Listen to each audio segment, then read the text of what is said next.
and calcio lovers around the world. Back here with Lazio World to preview Inter Lazio, massive match coming up this weekend with my good friend Gianmarco, who it's been a little bit of a hiatus for myself on doing the pod. And we were talking before we went live that you were actually my last guest about a year ago now. It's crazy how much time flies discussing this very same matchup about a year ago. So, Gianmarco, welcome back to the pod. No, appreciate it, man. Good to be back. Excited for the upcoming fixture here.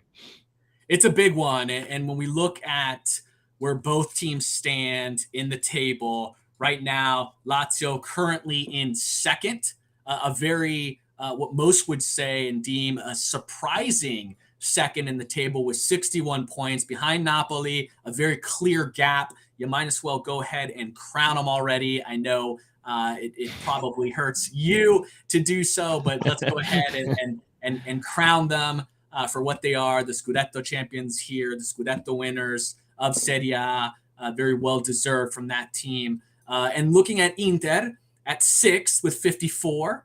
Ahead of them, you have Juve, who currently sit at third after having received that 15-point deduction back at 58. And then Milan and Roma, both at 56. So there is a cluster. There is a very, very intriguing race for the top four spots. You look at both of these teams and who they have left on their list of fixtures, and I think it bodes a little bit better for Lazio, who, you know, when you look at their fixtures after this massive Inter Lazio matchup, Lazio only has Milan. You know, and of course, you know, we know in this Serie A campaign more than any, but I think it's a statement that can be made in every season. There's never a guaranteed win. And I think when you start looking at a schedule and you start earmarking 3 points, that's when your clubs start to slip up. But on paper, Lazio, in terms of big clubs, only have Milan to play after this Inter match. You look at what Inter has, and they've got, you know, after Lazio, they have Roma, Yep. they have Napoli, they have Atalanta, and they have a little match coming up against your inner city rivals in some tournament called the Champions League. I think it's little known. It's a new one, new tournament, fresh to European football. But yeah, semifinals. I mean, not quite the Conference League, but an important one nonetheless. So, you know, talk to me about what you're feeling like this run of fixtures, and what does that say about this match this weekend? I mean, yeah, our run of fixtures coming up are going to be massive for us. I think it's really going to determine how our summer mercato goes, how next season ends up, you know, mapping out for us. It's huge this weekend. Like, this is a big game. I think it's bigger for us than it is for Lazio. I mean, not that, you know, not you guys are somewhat comfortable in second, but you do have to worry about, you know, Juve and Roma being there. And obviously, I think you would want to stay above Roma given given the circumstances. So, but for us, like, we're on the outside of top four. If we want to, like, it's great where we are currently and what we can do in the Champions League. But if we want to continue this progression and hopefully be able to build off it, getting top four is like bare minimum. It is critical for us. So we need the 3 points coming into this weekend. Yeah, I mean, look, we talk about progression and trying to advance as a club, and that's absolutely where Lazio is. You know, they went 13 years prior to qualifying for Champions League, did so a couple seasons ago. You know, had an opportunity to create some consistency, and we know from a revenue standpoint what it means to qualify for Champions League and what that injection of capital can do for a club. You know, specifically for one like Lazio, where they need that money. We look at our signings, you know, and you know, we're often handcuffed by our liquidity index, and we can't quite make the signings that other clubs have been able to do. And so being able to create some consistency in Champions League by qualifying is really, really massive for us. So, you know, we've gone a couple years without it. I think this is going to be a huge one, particularly under Sarri, where we've seen a really big growth in terms of how this team is grasping Sarri's concepts. You know, they've been able to adopt it. They've been able to play really, really well. They've shown, particularly with Lazio falling short in European play and in Coppa Italia, and really focusing on one match a week. Sadi has said this, and Laziali have said it with our roster, with our squad depth for years, that we don't have the squad to be able to compete on multiple fronts. And all of this is shown to be true with how successful they've been, once they were eliminated from those tournaments and able to focus. So I think qualifying for Champions League would be massive. It certainly would put us ahead of where I had Lazio falling in the table this year. I think I had them falling in fifth or sixth, just outside of the top four. Talk to me about where Inter fall right now compared to where you expected them to be this season. And I know you and I have had some conversations about Inzaghi and how we feel like he's doing. Talk to me a little bit about how Interisti are feeling in terms of expectations this year, where the squad is either living up to, exceeding, or falling short of. Yeah, I mean, I think massive amounts of Interisti would agree that it's just been a very disappointing season for the most part, particularly in the league. Yes, we've done well in the cup competitions. I mean, I know Nima, myself, some other Inter fans have said that, we wish that Inzaghi can handle only the cup competition and somebody else could take the league over. But he's been able to do it in the cups, which has been fantastic. And you know what, if you would have asked me in the beginning of the year if I saw us even getting to the semifinals in the Champions League, I would have said no way. But I will gladly take it, because especially the revenue that would be injected into the club would be massive for us, and I'm happy with what we've been doing there. The league, on the other hand, I mean, 11 losses so far in the season. It's been just a massive disappointment in my opinion. And I expected, even in the beginning of the year, and I think we actually talked, that's the last time we actually did talk about this, like on your show, is where we thought the teams would finish in the table. I had Inter winning the league, and I'm not just saying that as a homer. I thought from the previous season the roster had improved, overall. We definitely got rid of a lot of the dead weight in the midfield. We brought in some quality players like Mkhitaryan and Aslani, who added depth that we were desperately missing in the midfield. And bringing Lukaku back, I had higher expectations. Yes, a lot of things didn't go our way. We had some key injuries, obviously, with Lukaku and losing Brozovic for big chunks of the season. But I did expect, even with what we had, though, to be better positioned right now. I mean, listen, hats off to Napoli. They definitely ran away with it and they dominated it. It really is. I mean, but I thought that with what we had available at our disposal, that minimum second place would be happening, and it just hasn't been living up to in the league. And that's not all on Inzaghi, even though angrily I'll say it's all on Inzaghi, but there has been a lot of players underperforming, missing opportunities. The depth that I thought was there hasn't really been there. It's not as good as even what I thought it was. So he's had to rotate a lot of things. He's had to move players around. He's had to, losing Skriniar, he's had to play Darmian as a right center back. So it's been difficult in a lot of aspects. But still, I think even what we did having 11 losses is, to me, it's just too much. This goes back to really the days when we had Frank de Boer and then Stefano Pioli in that year, when we had this many losses in the league. So it's just been very disappointing. But listen, I got to give him credit, though, for being able to perform and do what he has done with the limited depth he really has had. So, I mean, it's tough to, like you said, to even be competitive on three fronts, but somehow he's managed to do it to an extent. So, yeah, I think there's a couple things. Look, yes, if you're looking at it in a vacuum and you're looking at Inter's 11 losses, that's going to look bad. But when you take a step back and you look at the league, particularly when you look at predictions and where everybody thought people were going to be, and maybe you had Inter either winning or hey, look, I think they're going to fall in second. Who did you think was going to win the league? You probably had Milan, maybe, yeah, right? yeah, And so most people looked at it and they thought, though, we're probably going to run it back with Inter and Milan having another that's what I tight was hoping race. for. Or you can't necessarily count out Juve because they're Juve. Well, you look at the league right now, and what a shocking 1 and 2. I don't think I saw anybody. I certainly didn't have Lazio, in number 2.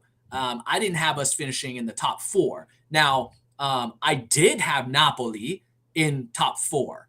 I did not have them winning it, but I I did did, too. and I saw a lot of people crushing Napoli, with their transfer window, losing some players, and a lot of people undervalue what they did in the transfer market. But look, I think outside of Napoli fans, not a lot of people expected, and probably really honest Napoli fans wouldn't have thought that they'd be running away, let alone winning the Scudetto this year, right? And so I think if you're looking from a Interista side and you're looking at expectations, well, you guys are right there in terms of points with the Inter or with the Juve, with Milan. It's Lazio, you're still within striking distance. So I think when you're looking across the table, everybody has had a little bit of a disappointing season. If you're just looking at wins and losses and point totals, I think there's an argument to be made that maybe the league is a little bit deeper this year. There's a little bit more competitive balance. Um, I can see both sides of the arguments. Maybe those top teams aren't as good. Maybe the bottom is lifted up just a little bit. I think it makes for a better league for me personally, just to be able to know that I can turn on a match and it's going to be interesting. Anything can happen. You can't count anybody out. So it's obviously you could be disappointed. There's still some important games to play. But when I look at Inzaghi, one of the things that was really impressive during his stint with Lazio is even during some of his worst seasons with Lazio, where we fall outside the top four, and we had some seasons where we were seventh, eighth. He would manage to, in some of those bad seasons, come out with a trophy, which is something that Roma was not able to do for a really long time. And so, hey, in our worst seasons, able to come out with the Coppa Italia, those were his strengths. And so I'll take a bad season with a trophy, versus 10 years without anything. And so I think, and from a financial standpoint, advancing in the semifinals of Champions League is actually going to bring you more money than winning the Scudetto. For sure.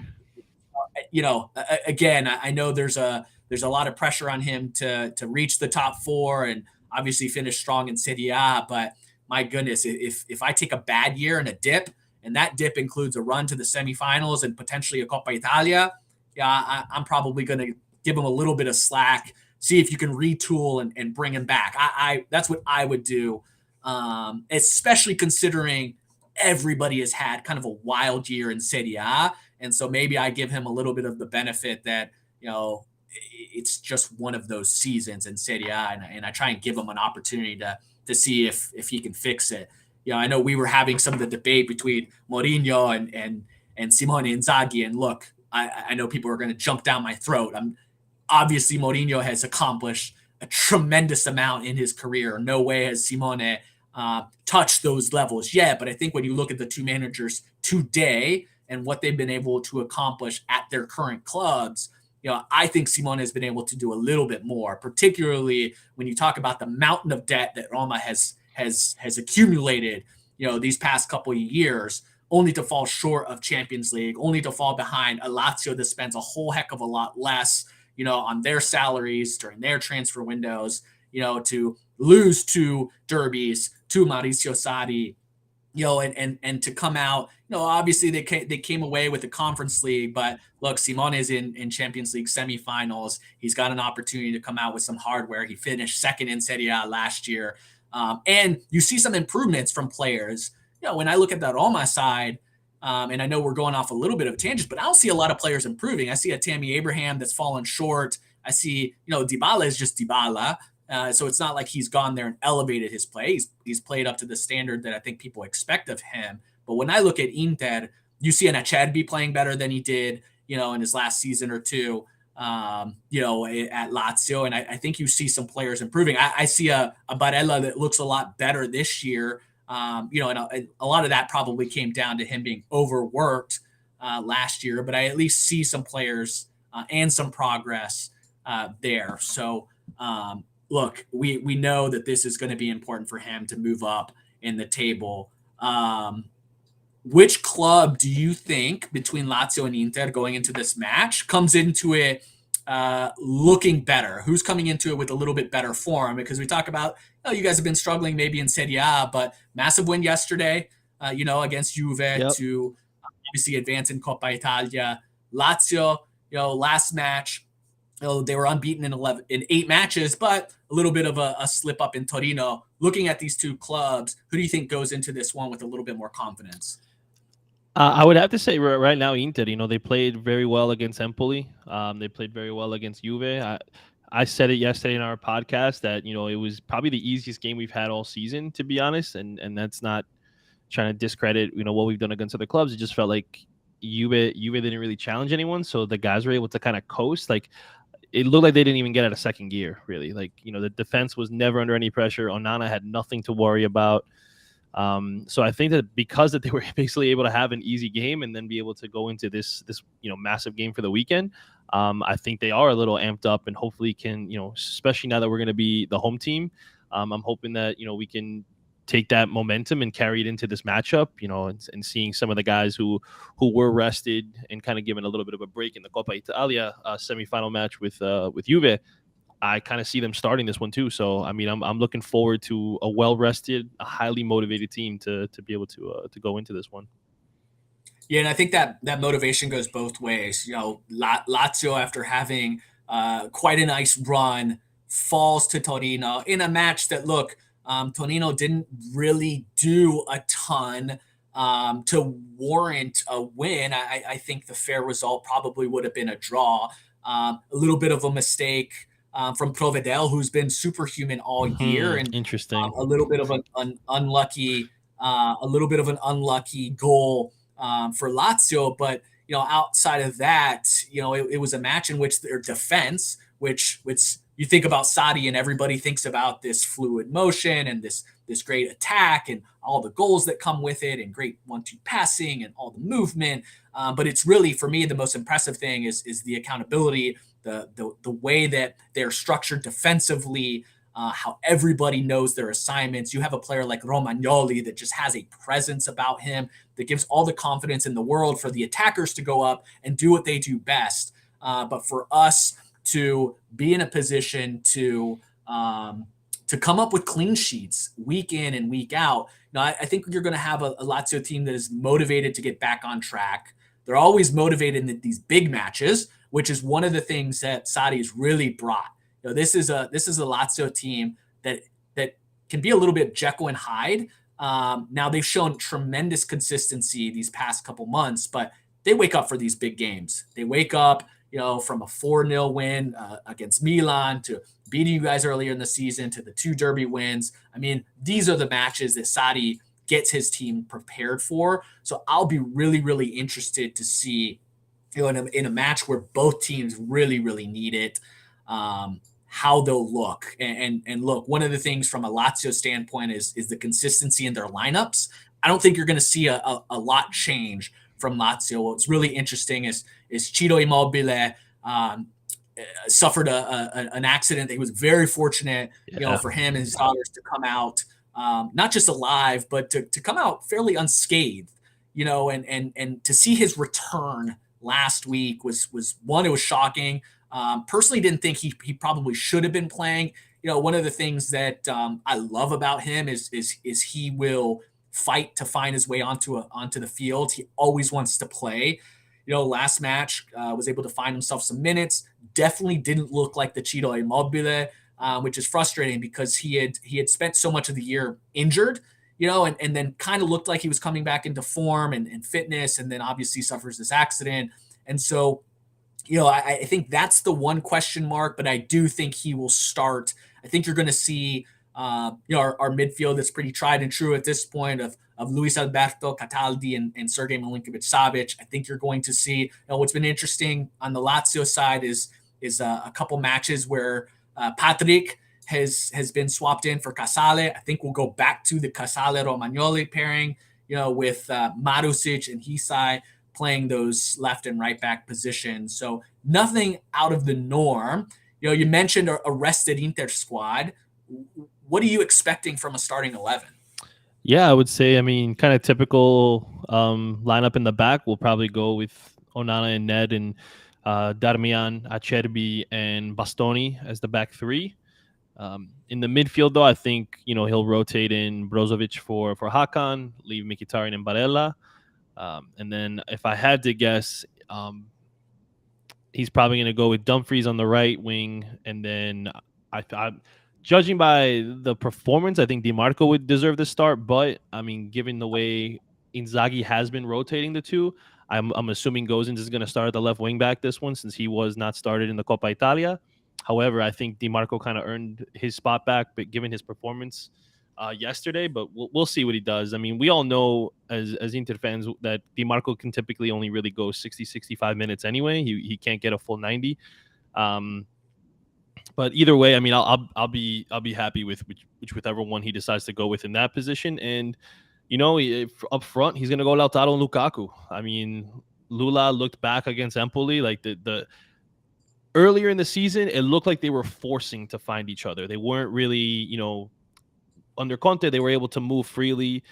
Lautaro was kind of the outlet for Lukaku, and then Lukaku would take off on these, marauding runs where he was able to attack defenses in space. And this game against Empoli, it looked like that was back when, as soon as Lautaro was able to enter. And I'm kind of hoping that they can rekindle. I'm not saying they're going to be the same dynamic duo that they were under Conte, but if they can rekindle a little bit of that magic, that could be massive for us going into these last games of the season. And I think Lukaku's kind of deserved to be the starter in big games. I mean, I was kind of disappointed that he didn't start yesterday, but when we talked about it on the podcast, Alex kind of, brought it up as a point that maybe that's why, Inzaghi, knowing the importance of being top four, he's going to save, his big guns for those games, and whatever would have happened, I think he would have been fine in the Copa, and I was kind of feeling that way too. Obviously, you want to win against bitter rivals, but I was thinking about long term for the rest of the season, what's going to be important, and is the Coppa Italia really going to be important if we don't get to the final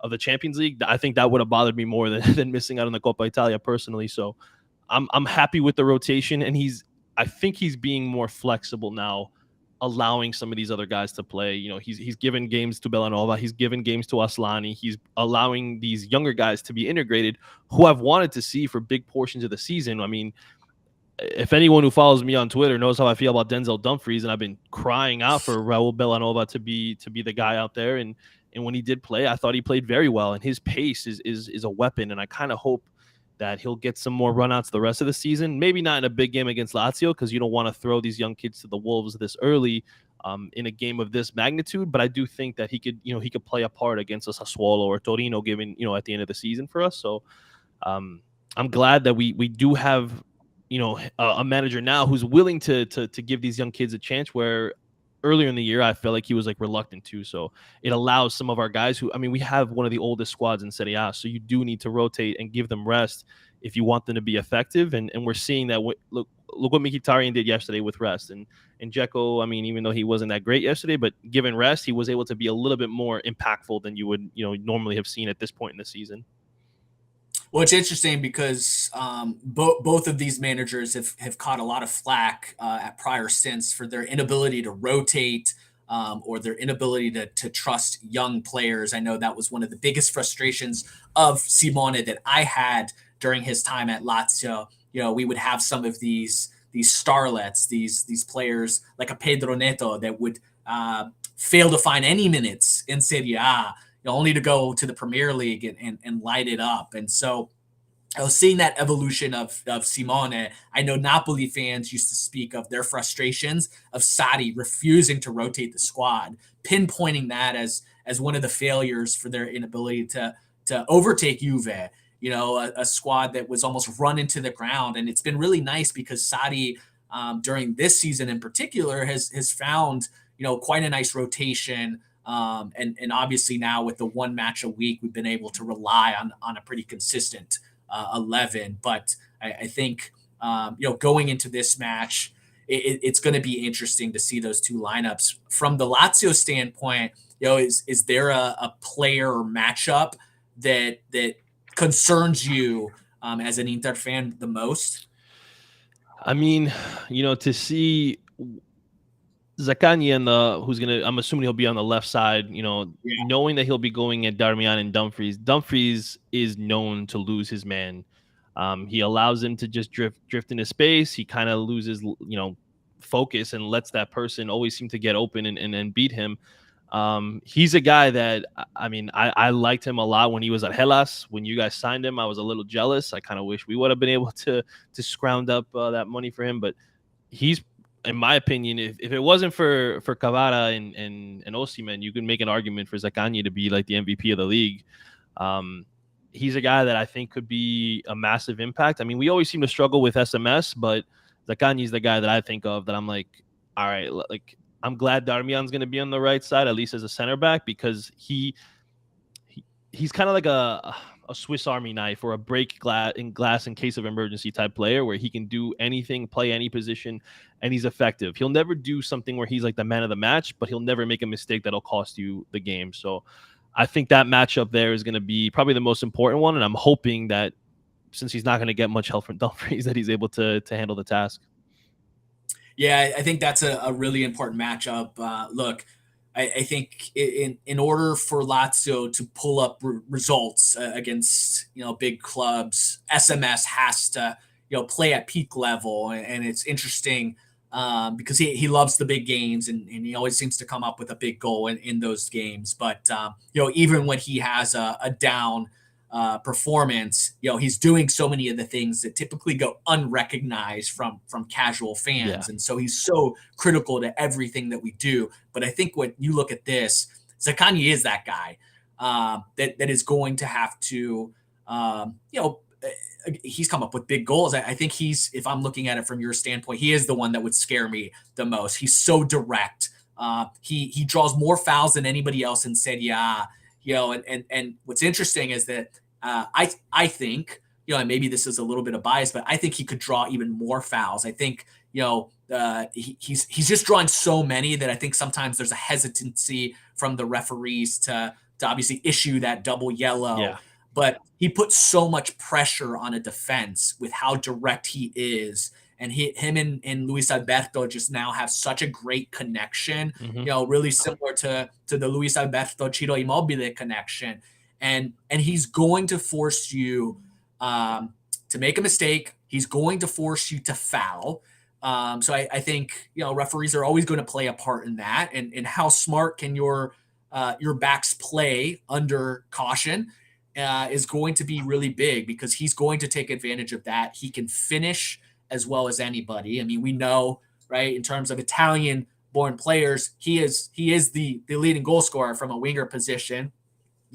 We can spend a whole podcast talking about the travesty in Mancini refusing to call him up. Yeah, I did not understand that at all, but absolutely mind-boggling for a player that is Italian, and we continue to hear that we don't have good Italians, we don't have young Italian players with creativity that can score, that can do those things, and for a national team that suffers in that position, we've got one right here lighting up the league, and he brings Grifo instead. I mean, I don't get mind-boggling. Yeah. Mind-boggling. But look, he's a player that can be dangerous. It'll be interesting because I think Cheeto is expected to play in that 9 role, but I think you're going to see more of what you see from Cheeto on the national team, where he's going to be doing a lot of those other things, providing a distraction, maybe pulling some defenders away, so that a guy like Zaccagni or Felipe Anderson has a little bit more room to operate. So, for me, I probably have a little bit more, concern or worry about Lukaku. And that would be the first time I would have said that this year, because we know that Lukaku has been completely out of form, a shell of himself, a player that just didn't look like the player that absolutely was a monster 2 seasons ago. 2 seasons ago, it was forget about it, right? I mean, we saw what he did to Romagnoli. We saw what he did to, when Romagnoli was at Milan. We saw what he did to Lazio's defense at the time. Wasn't the case this year. But a little bit of that confidence from him, looking really good in the last match, has a pause for concern for me. And so that'll be really interesting. But, this defense, the center back pairing of Casale and Romagnoli has been really, really good. And obviously handling some of the best strikers in our league and shutting them down in these matches. So, let's talk about and let's go into breaking down and taking our picks positionally from each club, a little bit of pick 'em. And we'll start with the goalkeeper position because I know you've been really high on social on your keeper. I know there was a time long ago where Maximiano on the Lazio side was your guy, but Provadel has obviously taken the reins of that and played incredibly well. A player that's deserving of call ups to the national team. That arguably has been, I'd say, maybe a top 2 keeper. Obviously, Milan's Magnan has played lights out this season, but I think Provadel is right up there with him in terms of performances. We've got the best defense in the league. Clean sheets are up there, and so this will be a really interesting one. But knowing how high you are on Onana, let's talk about it. Who do you take? Do you go with Provedel or do you go with your guy? Yeah, no, I'm sticking with my guy. I mean, I'm huge on Onana. I think his reflexes are only second in my opinion to Magnan, and his ball playing ability from the back, especially given our lack of ability to have pace and outlets from the back. I think it's massive to have a goalkeeper who can deliver a pinpoint pass and kind of release your forwards or your wing backs in open space. And I mean, I love him. I mean, I can't say enough good things about him. That doesn't mean I don't think Provedel is good. I mean, I think he's been fantastic, even though, like you said, I thought Maximiano was going to be massive for you guys. But Provedel's been unbelievable this year. And yeah, I would agree that probably in the league this year, I would say he has been the second best keeper behind Magnan. Yeah. But what I'm seeing from Onana in the Champions League cannot be, overlooked. And the guy single-handedly, in my opinion, won us the tie against Porto. Like, if you go back, yeah, we won that week with a Lukaku goal. But if you look at the first game, the double save he made in the first leg and then the double save he made in the second leg, if he lets in one of those opportunities and doesn't get up quick enough to get the rebounds, we're probably out of the Champions League right now. Like, we're not talking about us playing it. And what he was able to do in Benfica, and just what a thing that I think was like underrated, or really maybe not unheralded, is when you have a goalkeeper who has secure hands, who doesn't give up big rebounds. I feel like that goes such a long way. And that's one thing I've noticed, that I liked Onana when he was at Ajax. I definitely thought when he was playing crosses or corners, he was susceptible to an error there. But I didn't really notice how, when shots are driven to him in a powerful manner, like Handanovic would be giving rebounds left and right. This guy is able to catch it, secure it in his chest, catch it with his hands. His hands are so strong. That's huge. I feel like that's been a big reason why we haven't given up as many goals when he's been in net as we have with Handanovic. And I love that. I mean, listen, I don't want him to go anywhere. I would give him a lifetime contract if it were up to me, but we'll see what happens in the summer. But right now, I would still personally take him over Provedel for my team, of course. But yeah, this will be one that we're split on for me. Obviously, just seeing the consistency of Provedel throughout an entire campaign as the starter. One of the biggest frustrations for me and many Laziali in years past, as much as I rated Strakosha as a shot stopper, which is first and foremost priority number one. And I know we've now live in a world where the goalkeeper position has evolved and changed, but particularly with the Sadi. With Sadi's system, you need a goalkeeper that can play with the ball at his feet and that has the confidence, ability to make quick passes, to obviously distribute the ball down the field. And Provedel, great shot stopper, but has the ability to move the ball with his feet and has been just a source of confidence, for this team, and the numbers back that. And so, I think moving on to the defense, I think this one, and I may be wrong, but I think this one's going to be a little bit easier for us to choose between. But given the back line, which squad are you going with? yeah, I mean, yeah, I would have to go with Lazio's back line. I mean, yeah, you said it. Just in the way you've been able to keep clean sheets. Romagnoli and Casale have been fantastic duo. I was actually really happy that Romagnoli went home too. I in the beginning, I didn't like playing him when he was at Milan. So, but obviously later on, I think when they were changing systems and changing style, it kind of didn't fit him. And he definitely fits in Asadi's system. And he's been such an influential player. And even though he doesn't wear the armband, right now, he is going to be probably your future captain, if I had to guess. And his leadership, you could see on the field, and the way he's able to command the defense and kind of take control in the back end there. And yeah, I mean, to me, it's a no-brainer. I think any Interisti who's unbiased would say the same thing. But yeah, it definitely goes to Lazio, in my opinion. Yeah, and look, Romagnoli. The thing about him and what he brought is he was in so many big matches, and obviously he won a Scudetto and has been in important matches and has felt the weight. When you play for a club like Milan, you feel the weight of expectations.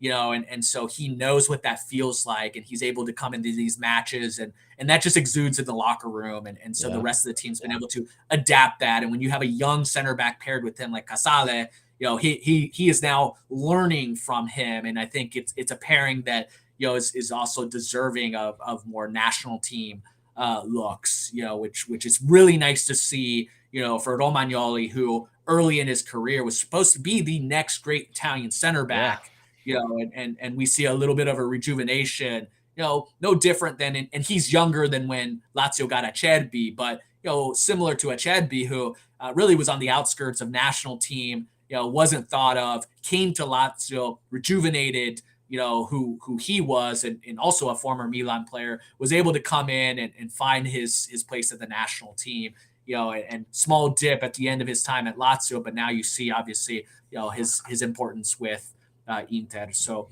let's move into the midfield, because this one's always interesting. You've got a battle of, you can say arguable. I don't think it's arguable. It's the two best midfielders in Serie A, between Barella and Milinkovic Savic. And obviously they have some great players around them. But when you really think of midfield for both of these two teams, those are the first names that pop up. So let's talk about Inter's midfield, and how you think it stacks up to Lazio's, and which one are you ultimately taking? Yeah, I mean, ultimately, I would definitely take the Inter side. Although it could be a bit of a coin flip because, like you said, they are in my opinion, they're. I know Napoli's midfield has been phenomenal this year, but I mean, in terms of consistency and how long they've been doing it together, to me, these are the two best midfields in Serie A. You look at Luis Alberto and Milinkovic Savic. In my opinion, I've always thought Milinkovic Savic is the best, most complete midfielder in Europe. Um, it's a shame he doesn't get the respect he deserves, and it's a shame that they kind of look down at him because he's at Lazio. I still think it's incredible what he's able to do there. So I mean, I cannot say enough good things about him. But then you look at Inter with Barella, Brozovic, and now Hakan. It would have been really, you could have said those two, Barella and Brozovic, would against Luis Alberto and Milinkovic Savic, would have been the duos for the last, I'd say, what, 4 or 5 years, really, that you could talk about them together. So um, right now in form, I would say Lazio's in better form overall. Brozovic has had a lot of downers lately. I don't know if it's because he's still coming back from injury. I don't know if it's because his head's not in it and the rumors about him leaving are bothering him. I mean, it's a shame because he's been such a good soldier at the club and he's given so much, especially like coming through the banter era and helping us get back to Champions League and stuff. And Spalletti helping reborn or rebirth his career. It's I don't want to see it end like this, but if it is, it is. But I mean, yeah, you could really flip a coin between the two. To me, there's no wrong answer. Like I'm sure you're gonna say Lazio yourself, but I don't think you could go wrong either way. Like they're just such complete midfields with talented at all over the pitch that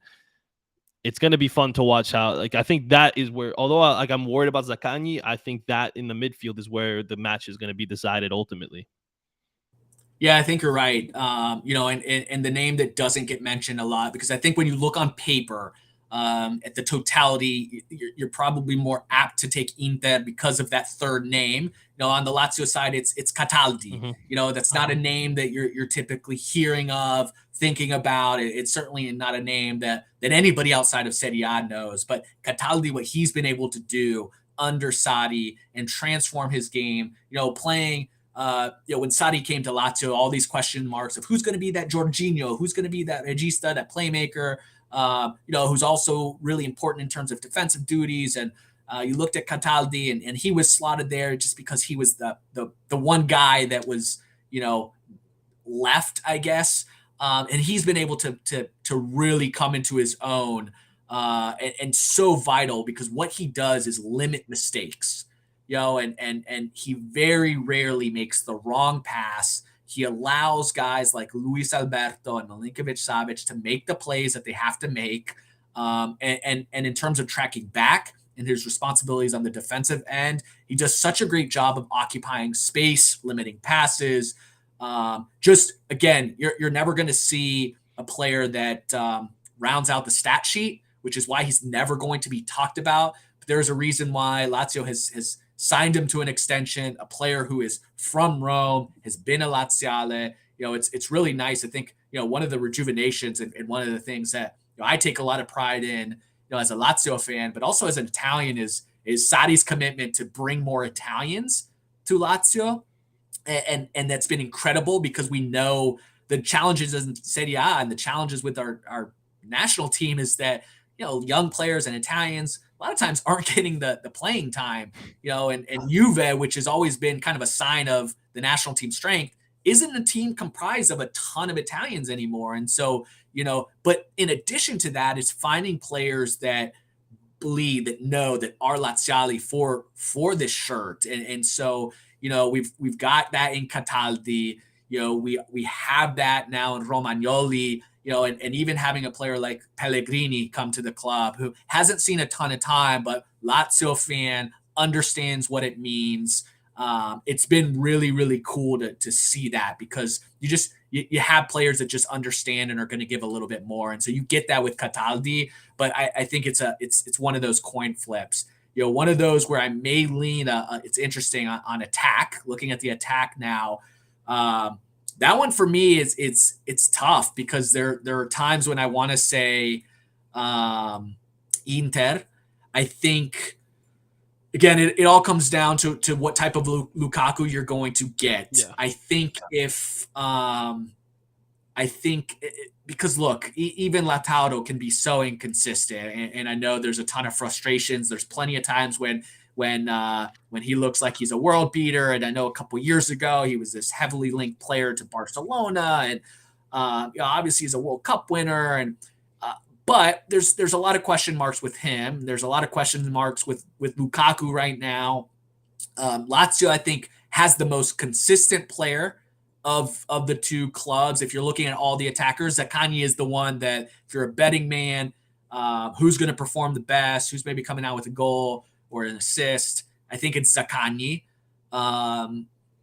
Felipe Anderson for Lazio, I think my favorite thing about him is that even on his worst days, he is going to he's going to track back. He is a player that's now evolved. He used to be his first stint with Lazio, he was very much, he was kind of like a Lautaro. Like, one day he'd be a world beater. He'd be a 50, 60, $70 million player. And then the next match would go completely invisible. And if he wasn't beating players off of a dribble, and if he wasn't doing all the flashy things in space on the wings, he just wasn't contributing. Now, if he's not beating his man on the dribble, he's fighting back, and he's tracking back, and he's assisting with his defense, and he's got so many great duties defensively, and there is a reason why he's played in every single match for Sarri, and his ability to show up, match in and match out is understated. But the reason I probably lean towards Inter is the question mark with Ciro. If and it's just health and fitness right now. If this was the Ciro of last year or any other year, I mean, for me, it's a no-brainer, because we talked about Zaccagni. You add Ciro, who has been a 30-goal scorer in this league, who's scored 20 or more goals. I think it's like 6-7 seasons. Like, it's insane what he's been able to do.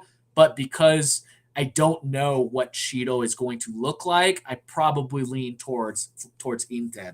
Your thoughts?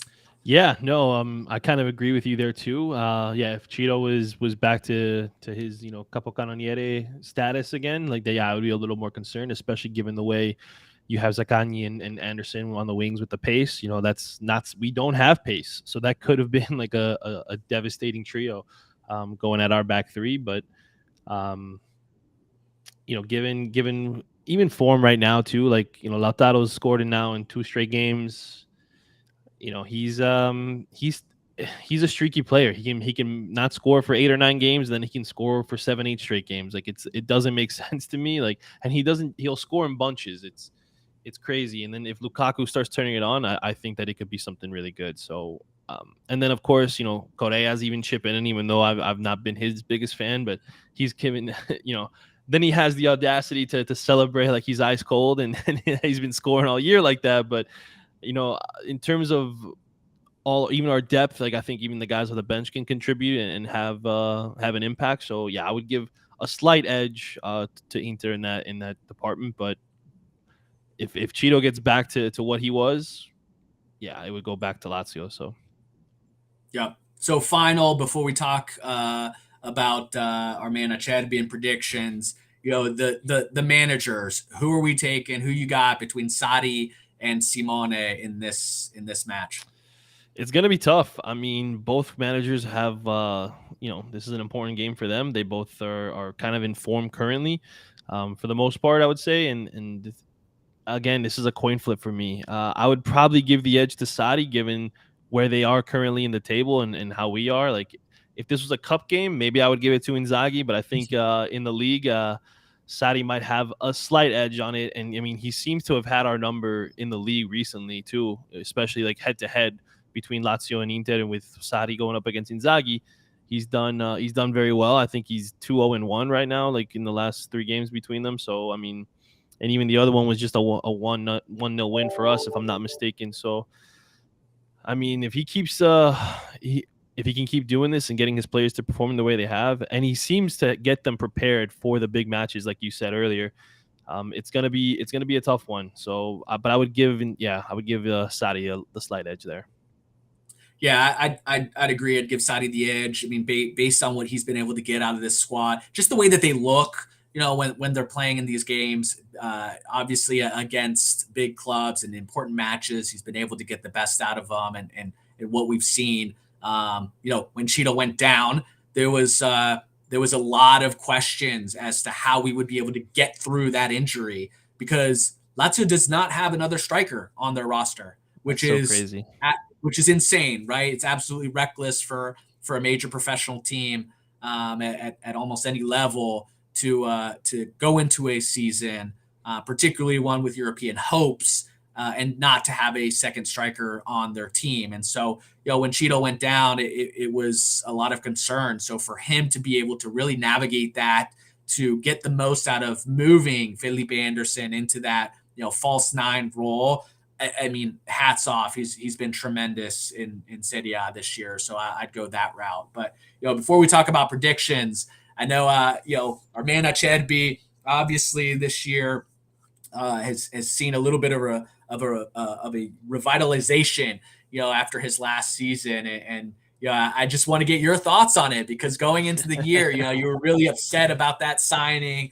I told you, look, he hasn't looked great. I know we watched the Milan match against Lazio last year, in which essentially was the coffin, the end of Inter's hopes of a Scudetto last year, and Acerbi had a big moment in that match. But I knew there was a lot of things going on between the Curva and Acerbi, and just his head was kind of out of it. But I believed there was still a player there, particularly knowing what Simone was able to get out of him and a change of scenery. How's he been? What are your thoughts? Let's hear you eat your words a little bit before we move on into predictions. Yeah, I mean, obviously he's been better than I anticipated. I mean, he's probably arguably been our most consistent defender all season. Even though I wasn't his biggest fan and I wasn't excited about him coming, he's definitely maybe eat my words, and I've had to tweet a few apologies to him for that. So I mean, listen, I'm just glad, if you come and you perform, I'm more than happy to admit when I'm wrong. Like if especially, there's been players I haven't been excited about. I wasn't excited about Hakan Çalhanoğlu. I was, really concerned about him too. So if you come here and you give it all for the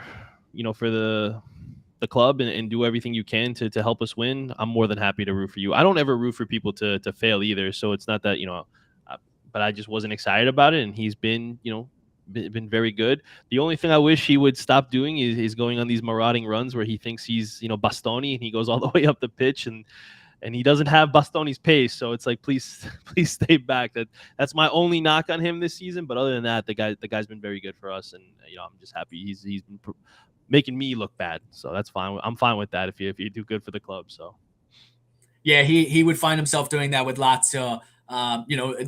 Obviously underrated in his ability to to make some of those runs. When you look at him, when you figure in his pace, you don't expect it. But obviously, if you lose the ball, put your defense in a compromising situation. So, but let's talk about predictions. Going into this match, obviously this is being played in Milan at San Siro. So, I don't know if that gives you guys a slight edge, but how are you feeling? What do you got as far as predictions? Yeah, I mean, fortunately, it is at home because that's where we've been best. I mean, the big bulk of our losses has been on the road. So, I mean, going into this and given our current form, I will go ahead and say that we're going to, Inter, knowing the importance of this game for them too, they're going to go out and win this game 2-1. Okay. I've got a 1-1 draw. Part of that is I don't, and I hope I don't eat my words here, and I don't see us giving up more than a goal given how strong our defense has been. Um, and I know how big this obviously is. We've been up to the task. I think Inter is going to come out with a lot of energy. They know what's on the line. They've got the advantage of playing at home, but knowing what we've been able to do in these types of matches, coming off of a loss, I think it's going to neutralize that advantage that you guys have, and it's going to play to a 1-1 draw, which for us is enough. I think obviously you guys are going to be one of the clubs fighting to make Champions League and steal one of the spots that we currently occupy. So coming out of this with a draw, obviously you want all 3 points, but I think it does enough, particularly with some of the matchups, in Milan, Roma playing each other, which could still see Lazio in second with a draw after the weekend's all said and done. So, that's what I got. Gianmarco, always a pleasure. Hopefully we'll be able to get together in person to watch some of the Champions League semifinals matches and, potentially a finals against City or Real Madrid. But always a pleasure to chat. Yeah, man. No, I always love coming on and being able to chat with you. So, yeah, appreciate it, man. Before you hop off, go ahead and tell everybody where they can find you. And I know you've got a great New Inter podcast as well. Yeah, I mean, you can find me on Twitter. I mean, this is my Twitter handle here, Sauce GMP. And then, yeah, myself and Alex Rafa, and his tag is at Alex Rafa or Alessandro. We started a Inter podcast, and it's called Interviews Pod. I tweet from it. I have the link in my Twitter bio too. If you do want to find it, and you're interested in hearing a couple of Inter fans get either super excited or super depressed given the outcome of matches. So, yeah, cool. Well, appreciate it. Thanks everybody for tuning in. As always, sempre forza Lazio.